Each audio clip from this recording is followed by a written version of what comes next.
یہ تو حدیث میں آیا ہوا ہے کہ اللہ پاک نے اس کو اسماء الخلائق یعنی ساری مخلوق کی سما عطا کیا ہے۔ دنیا میں ساری کائنات میں جہاں کوئی درود پڑھنے والا درود پڑھتا ہے وہ اس کو سنتا ہے اور مجھ تک پہنچاتا ہے۔ تو جب وہ سن سکتا ہے، اس کے سننے سے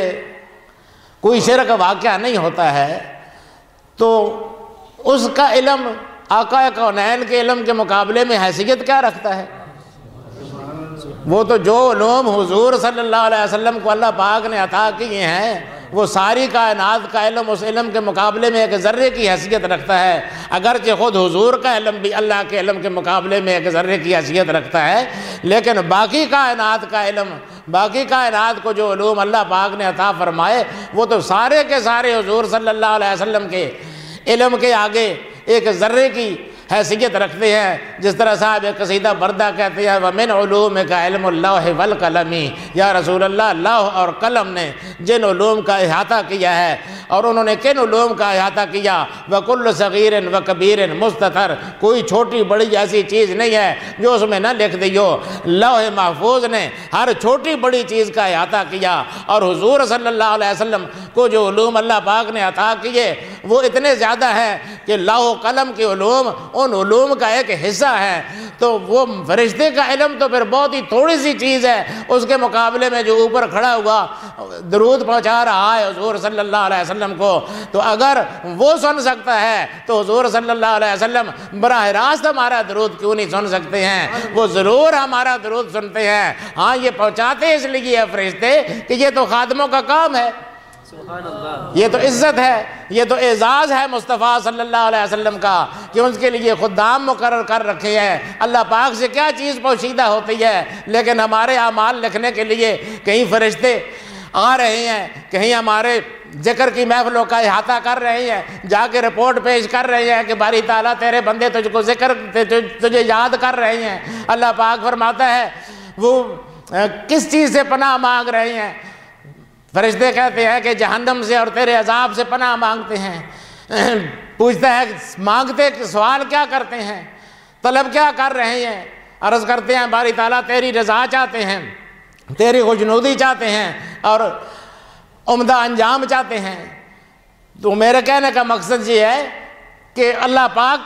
کو تو علیم بذات الصدور، وہ تو سینوں کی میں جو پوشیدہ باتیں ہیں ان کو جاننے والا ہے، اس کے سامنے بھی فرشتے جا جا کے پہنچاتے ہیں۔ کیوں پہنچاتے ہیں؟ اس لیے کہ شہنشاہوں کے سامنے خدام کا رپورٹیں پیش کرنا یہ خادموں کا اعزاز ہوتا ہے، یہ خادموں کا شرف ہوتا ہے کہ اس خادم نے یہ شے جا کے پہنچائی ہے۔ اس لیے وہ ملائکہ خدام ہیں در مصطفیٰ صلی اللہ علیہ وسلم کے، وہ خوش ہوتے ہیں کہ ہمیں یہ اعزاز حاصل ہوا کہ ہم درود شریف لے جا رہے ہیں، اس بہانے حاضری ہو جائے گی آقا کی خدمت میں اور درود کسی کا پیش کر دیں گے وہاں پر۔ نعرہ تکبیر، نعرہ رسالت، نعرہ شفیع المذنبین، سبحان اللہ۔ حضور صلی اللہ علیہ وسلم بذات خود آگاہ ہوتے ہیں۔ حضرت ابو بکر بن مجاہد بہت بڑے بزرگ اور بہت بڑے محدث اور بہت بڑے فقیہ، حضرت ابو بکر بن مجاہد رحمۃ اللہ علیہ، ان کے پاس ایک بزرگ آئے تو انہوں نے بڑی تکریم کے ساتھ ان کو بٹھایا، بڑی عزت کی ان کی، اور بعد میں وجہ بیان کی۔ شاگردوں نے پوچھا جی کہ ان بزرگوں کی آپ نے بڑی تعظیم تکریم کی ہے؟ فرمایا ہاں یہ اصل میں اس طرح ہوا کہ ان بزرگوں کے گھر ولادت کا کوئی مرحلہ تھا، کوئی بچہ پیدا ہونے والا تھا۔ اب جب بچہ پیدا ہوتا ہے تو زچہ کے لیے کوئی دوائیں اس ہر دور میں اس دور کے مطابق کچھ دوائیں کچھ غذائیں ضرورت پڑتی ہیں، اس کے لیے کچھ پیسوں کی ضرورت پڑتی ہے۔ ان کے پاس پیسے کوئی نہیں تھے، یہ میرے پاس آئے، انہوں نے مجھے آ کر کہا کہ جی گھر میں کچھ شے نہیں ہے، فاقہ ہے بالکل، اور میرے گھر میں زچگی کا عمل ہو رہا ہے، ہونے والا ہے، تو میں حیران ہوں کہ اس عالم میں کیا کروں۔ دراصل وہ حضرت ابو بکر بن مجاہد نے فرمایا کہ در حقیقت یہ آئے میرے پاس تھے اس امید پر کہ یہ کچھ دے دے گا، میرے پاس خود کچھ نہیں تھا، میں کہاں سے دیتا۔ چنانچہ یہ چلے گئے۔ بعد میں جب لیٹا،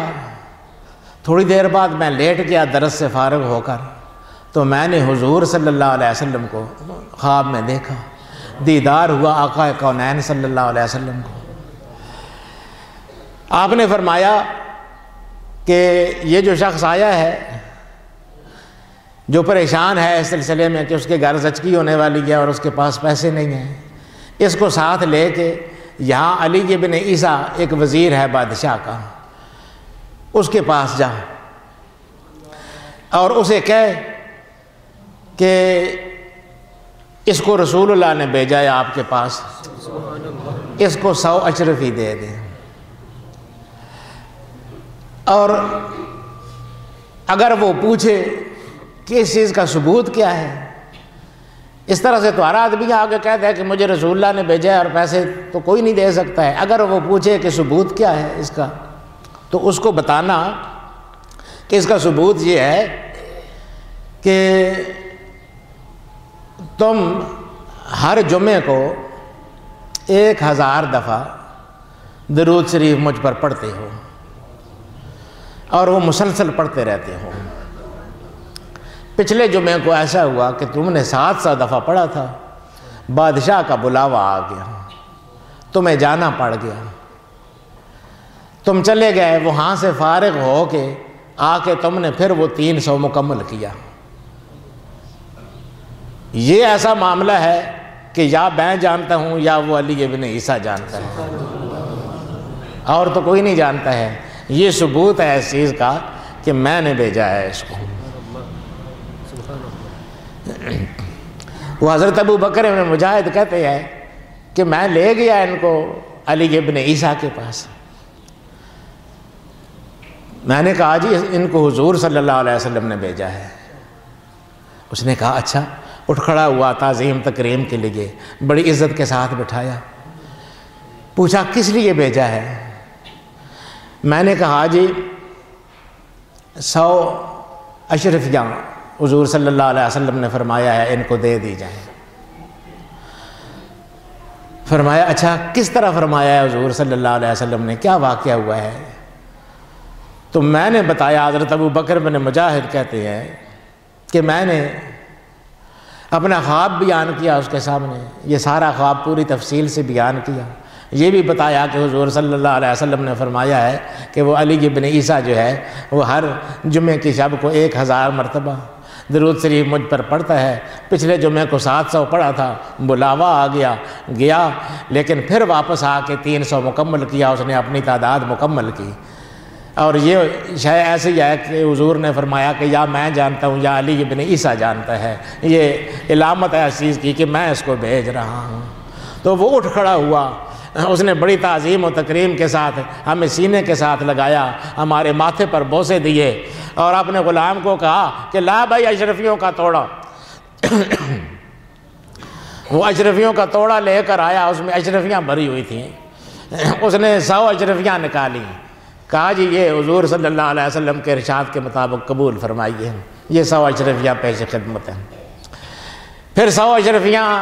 نکال کر مجھے دیں کہ جی یہ آپ کے لیے ہیں، آپ ان کے ساتھ آئے ہیں، اس لیے 100 آپ کی خدمت میں ہدیہ ہے۔ پھر 100 اور نکالی، کہنے لگا کہ یہ چونکہ